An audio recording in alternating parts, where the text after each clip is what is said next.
And hello and welcome to another Xterra video where I work on my truck. Sometimes I'm successful, sometimes I'm not.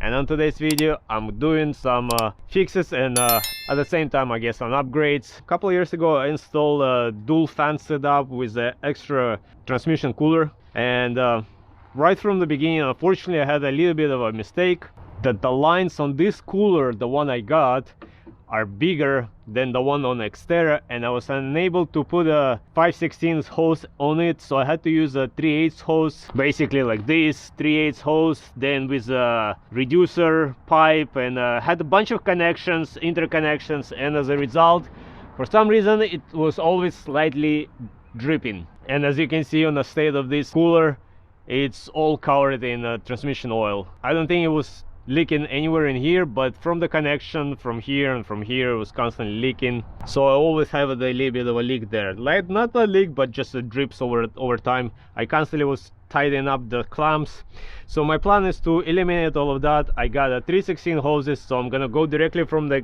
lines into the coolers, but at the same time I got a different cooler. I actually got two of them. I have another one. I had another cooler that I was planning to put this one would be much easier for me to install. It's a 10 pass cooler. I could have mounted the fan in here and it fits over there pretty easy, but the problem, it claims to be 5/16 hose, 5/16, but it's not. The hoses don't fit here at all, and I don't want to stretch them out. So I also got this radiator. It's slightly different design. It's a 16 pass. I also have to use this N6 N8 into 5/16 connectors, but this is actually the 5/16. This is the size I need and not this one. But with this one I have to do a little bit of a modification fabrication. So I don't know why they claim to be 5/16 when in fact it's not. But anyways, so now I'm moving my fan over here. I'm slightly moving the stuff over here, and I need to figure out how I'm gonna mount this over here. And I gotta make sure that I can still close the grill. I feel like it's gonna be interfering a little bit. Now this 90 degrees, my plan was to be facing down over here, so the hose comes up over here, goes directly into it. But because of everything is in the way, I don't think I can do it. So I'm actually getting another straight connector which comes tomorrow. But in the meantime I can start trying to figure out how I'm gonna install all of this. But hopefully this is gonna be even better because it's a 16 pass cooler. And yeah, well, let's see what happens, guys. So I made this all tight with the two wrenches. The two wrenches I held it and I made it tight. I did not use any Teflon tape or anything in there because apparently, according to the internet, you're not supposed to use anything there. It gets all sealed with compression or something. So I made this all tight, like not extremely tight, because you gotta keep in mind this is all aluminum, you can strip it. So I did it as I feel it was okay. So now I'm gonna start working on installing it there, somehow mounting it, and start connecting all the hoses. Alright guys, all the hoses are connected. Just still gotta mount it up and finish up the wiring. But now I have only 4 connection, one in coming from a truck, one out going back to the truck. And before I had almost like 10 connections. I had 2 of these kind of hoses with another interconnection with a sensor, which I'm actually eliminating this time. I'm not gonna have a sensor because I feel like for the most part when I was driving, actually I always rely on a switch myself because I know there's a steep uphill coming up or something, and I was just activating the fans before that rather than waiting for a sensor to heat up and then kick in. So I feel like it's gonna be probably even better, and that way I have only 4 connections, 4 possible places of a leak. But hopefully it's not gonna leak.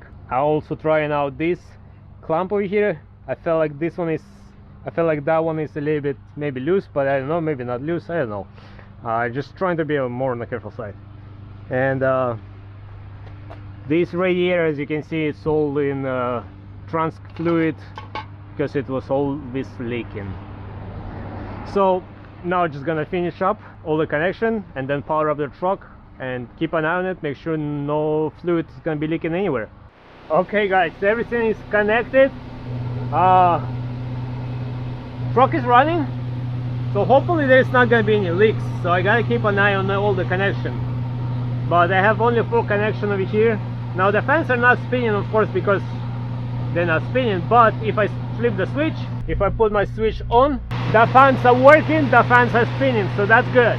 So now it's just gonna be in the matter of testing it, make sure that nothing leaks, but hopefully it's not gonna leak. I mean, this seems to be like I got this time around the right size of the hoses and connections, so hopefully it's all gonna be good, guys. So I just took my truck for about half hour of drive between.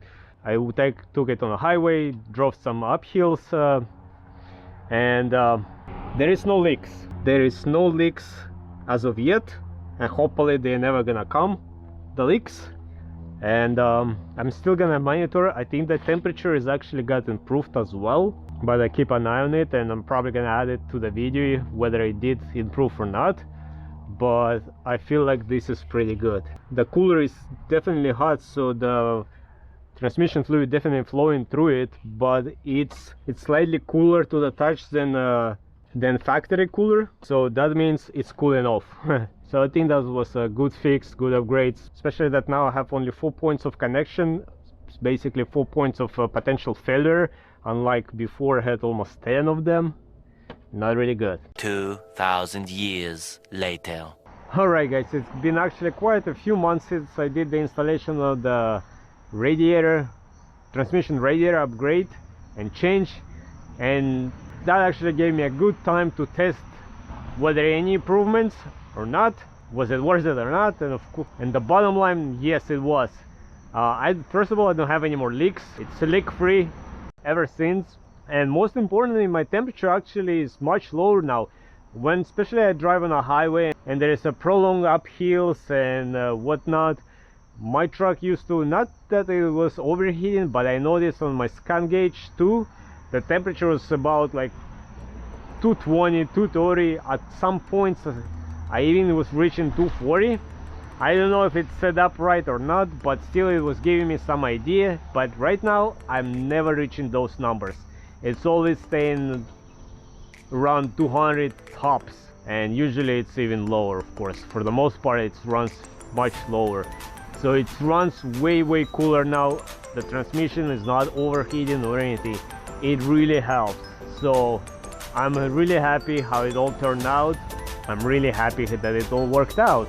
So on this note, I hope you guys enjoyed this little video. I hope you might find it helpful, and as always, until next time, everybody, bye.